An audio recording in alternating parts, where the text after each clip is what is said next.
morning to all of you. But I didn't hear you. Good morning. Speak loudly.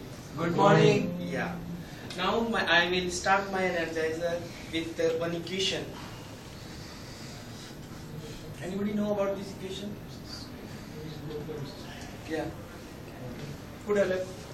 Please tell me something loudly with some energy. Einstein.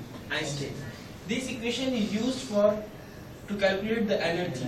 You can calculate energy with this equation by any of the things in the world. So it is the global equation, you can say like that. And this is C is the velocity of light and m is the mass of the particle. So as per Einstein, any mass has an energy.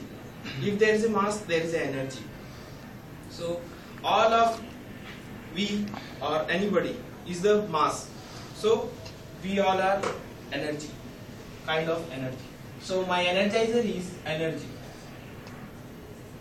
We will talk about the energy only today. So can anybody define what is the energy?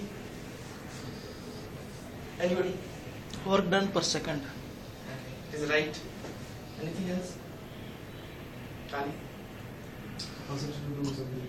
Yeah. Okay. So energy. As I showed the equation that E is equal to mc square, there is a lot of equation related to energy. Like this is the global equation, and the second, like this mgh, this is the potential energy. There is a half mv square, that is the kinetic energy. So there is a different form of energy that we are using for calculate to energy in our physics and chemistry and different subjects. So these are the energy we are using to calculate the systems for our designing or any other things.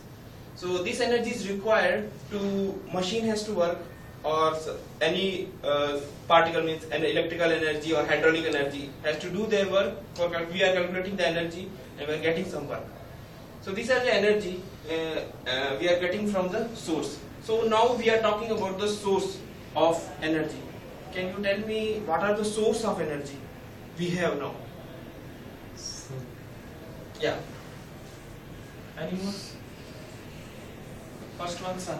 Sun, air, Sun, with solar energy, air, air, wind energy, water, yeah, hydrothermal. Okay. Some more energy I am going to add. One is electricity and one is biomass. Yeah. There is some more energy. I am talking about some little bit that we are calculating. I am putting some knowledge on that. That sun, we are getting energy 38 lakhs EJ. EJ is the unit of big unit of energy. Like 1 EJ is equal to 10 raised to power 18 joules. So this is 38 lakhs EJ we are getting from sun. Wind we are getting 2000 EJ. Biomass we are getting 200 EJ. And electrical we are getting only 62.5. But still we are using the electrical energy more. Do you know why? Why not we are using sun? Because we are getting 38 lakhs EJ. Still we are using electrical energy more, as you already know. You are unable to convert them. Yeah, that is the reason. So reason is we cannot convert the sun energy, because if you want to convert, there is a more infrastructure has to be developed, and that infrastructure cost very much. So we cannot use this energy. If you want to convert, there is a lot of infrastructure we have to develop. So that's why we are using electrical energy. So these are the energy we can calculate in the form of joule. But there is a one energy that is a human energy that we cannot calculate. Do you know what is the human energy?